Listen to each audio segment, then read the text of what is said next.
അതായത് വിജയുടെ പോലെ ഒരു കത്തിക്കണേ.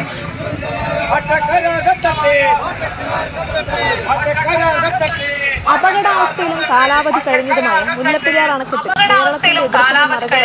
മുല്ലപ്പെരിയാർ അണക്കെട്ട് കേരളത്തിന്റെ എതിർപ്പിനെ മറികടന്ന് ജലനിരപ്പ് 152 അടിയായി ഉയർത്തുമെന്ന് സംസ്ഥാന ബജറ്റിൽ പ്രഖ്യാപനം നടത്തിയ ജനസംരക്ഷണ സമിതി പ്രതിഷേധിച്ചു. നിയമവിരുദ്ധമായ 999 വർഷ പാട്ടക്കരാർ റദ്ദാക്കണമെന്നും മുല്ലപ്പെരിയാർ അണക്കെട്ട് ഡീകമ്മീഷൻ ചെയ്യണമെന്നും ആവശ്യപ്പെട്ടുകൊണ്ട് ജനസംരക്ഷണ സമിതി പാട്ടക്കരാർ കത്തിച്ചുകൊണ്ട് സംസ്ഥാന വ്യാപകമായി നടത്തുന്ന പ്രതിഷേധ സമരത്തിന്റെ സംസ്ഥാനതല ഉദ്ഘാടനം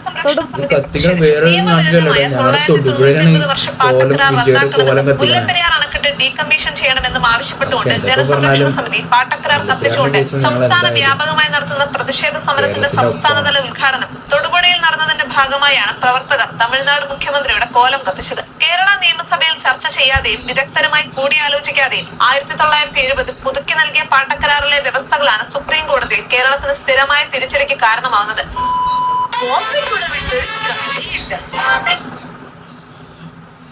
പക്ഷികമായി ജലനിരപ്പ് 152 അടിയായി ഉയർത്തുമെന്ന തമിഴ്നാട് ബജറ്റിലെ പ്രഖ്യാപനം കേരളത്തോടുള്ള വെല്ലുവിളിയാണ്. കേരളത്തിലെ 6 ജില്ലകളെ ഇല്ലാതാക്കുന്ന മുല്ലപ്പെരിയാർ ദുരന്തം ഒഴിവാക്കുവാൻ സംസ്ഥാന സർക്കാർ അടിയന്തര നടപടി സ്വീകരിക്കണമെന്ന് ആവശ്യപ്പെട്ടാണ് പ്രതിഷേധം സംഘടിപ്പിച്ചത്. മുല്ലപ്പെരിയാർ ജനസംരക്ഷണ സമിതി ജനറൽ നിങ്ങളൊന്ന് ആലോചിച്ച് നോക്കി, ഈ മുല്ലപ്പെരിയാറൊക്കെ പൊട്ടിയുള്ള അവസ്ഥയും